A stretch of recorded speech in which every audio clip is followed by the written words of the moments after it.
जो पिछली सरकार थी कांग्रेस की सरकार, वो केवल एक जिले की ही सरकार थी, लेकिन आज पूरे हरियाणा की सरकार है। हम ये कह रहे हैं पैसे का हिसाब निकलवा लो पुराना। अगर हमारा 3 गुना ज्यादा हो, अब हॉस्पिटल आपके सामने है, 6 बेड का था, अब 30 का है।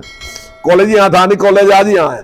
यहाँ आज बीडीओ का दफ्तर भी है, तहसीलदार का दफ्तर भी है, एसडीओ का दफ्तर भी आज यहाँ आपके सामने बन गया। आईटीआई यहाँ बन गई। तो इतनी चीजें सारी की सारी नई बनी, इनमें से कोई चीज भी इनके टाइम में थी नहीं। मुख्यमंत्री ने घोषणा किया 5,000 रुपए सरपंचों की तनख्वाह के पैसे निकल जाएंगे, लेकिन जो पुराने हैं उनको 1,000 मिल रुपए 2,500 रुपए तो बहुत चढ़ जाएंगे। किसके? जो एक्स सरपंच है उसके बारे में अभी यहाँ कई सरपंच हैं जो एक्स सरपंच बैठे हुए भी आपकी बात से पूरी तरीके से सहमत है। कोई नहीं, इस पर विचार करेंगे। श्यामा प्रसाद मुखर्जी जी का बलिदान दिवस है, इसके बाद थोड़ा जीवन परिचय देने के बारे में। हाँ, देखिए, डॉक्टर श्यामा प्रसाद मुखर्जी जी बहुत विद्वान व्यक्ति थे। 33 साल की उम्र में वो कलकत्ता यूनिवर्सिटी के वाइस चांसलर बन गए थे।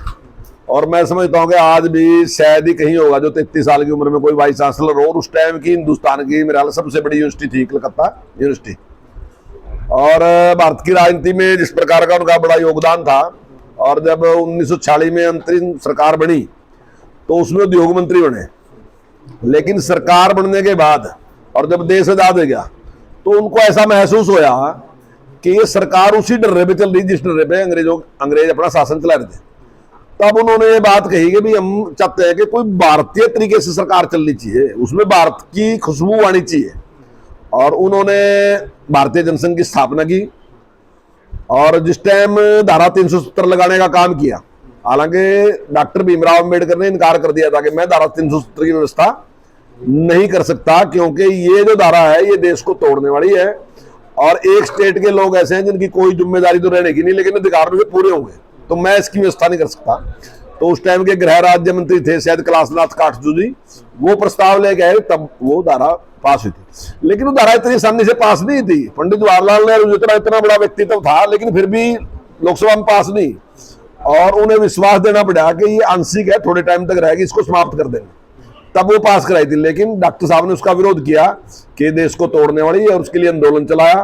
और उन्होंने एक यात्रा निकाली, और जब वो यात्रा निकाली अटल बिहारी वाजपेयी जी उनके साथ थे, तो जैसे ही उन्हें कश्मीर में प्रवेश किया, क्योंकि उस टाइम परमिट था कश्मीर में जाने के लिए, उन्हें परमिट नहीं लिया, तो उन्होंने अटल बिहारी वाजपेयी जी को वापस भेज दिया। उन्हें कहा कि तुम जन जागरण करो, लोगों को बताओ इसके बारे में। और उन्होंने प्रवेश किया, उनको अरेस्ट कर लिया गया।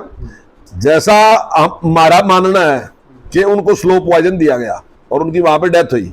तो देश की आजादी के बाद देश की एकता और अखंडता के लिए सबसे पहला जो बलिदान है वो डॉक्टर श्यामा प्रसाद मुखर्जी ने दिया। हम उनके चरणों में सत नमन करते हैं। मंत्री जी, इसमें महासंपर्क अभियान चल रहा है। देखिए, अभी हमारे 9 साल पूरे, और 9 साल के पूरे में हमने सारा के सारा एक महासंपर्क अभियान शुरू किया है।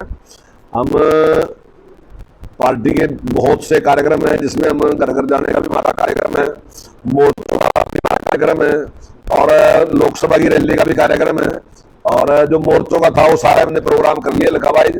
अब हमारा जो रैली का बड़ा प्रोग्राम है लोकसभा का, वो अब की बार हमारी खुशकिस्मती है कि वो रैली हमें मिल गई, क्योंकि लोकसभा का नाम अम्बाड़े से है, तो लगभग यही होता है कि अम्बाड़े में होता है। लेकिन अब की बार सारे कार्यकर्ताओं ने कहा कि नहीं, कोई बात नहीं, अब की बार जगाधरी में रख ले, तो जमुनानगर जिले को वो मिल गई। और जमुनानगर जिले में जगाधरी अनाज मंडी में 29 तारीख का कार्यक्रम है। और ये हमारे लिए और भी बड़ी खुशखबरी, हमारे लिए खुशी की बात है कि हमें केंद्रीय रक्षा मंत्री आदरणीय राजनाथ सिंह जी का प्रोग्राम मिला, और वो यहाँ आएंगे।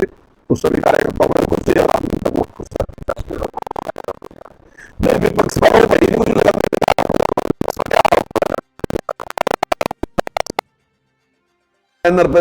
कॉपी लेकर बैठ जाओ। अगर हमारा 3 गुणे से कम हो फिर तो नहीं करा, फिर तो हम फेल मान देंगे अपने आप में। हम ये कह रहे हैं पैसे का हिसाब निकलवा लो पुराना। अगर हमारा 3 गुना ज्यादा हो, अब हॉस्पिटल आपके सामने है, 6 बेड का था, अब 30 का है। कॉलेज यहाँ था नहीं, कॉलेज आज यहाँ है। यहाँ आज बीडीओ का दफ्तर भी है, तहसीलदार का दफ्तर भी है, एसडीओ का दफ्तर भी आज यहाँ आपके सामने बन गया। आईटीआई यहाँ बन गई। तो इतनी चीजें सारी की सारी नई बनी, इनमें से कोई चीज भी इनके टाइम में थी नहीं। अगर इसका तुम हिसाब लगाओ तो हॉस्पिटल तो 5 गुना बड़ा बन गया, 30 बेड का। तो ऐसे ही सारी दूसरी चीजें यहाँ थी नहीं बिल्कुल भी। ऐसे अगर छतरौली में लगाओ, छतरौली में भी ऐसी है। अगर बिलासपुर लगाओ वहां भी ऐसी है, सडौरा लगाओगे वहां भी ऐसी है, मुस्ताबाद लगाओगे वहां भी ऐसी है, इंदौर लगाओगे वहां भी ऐसी है, जमुनानगर लगाओगे वहां भी ऐसी है।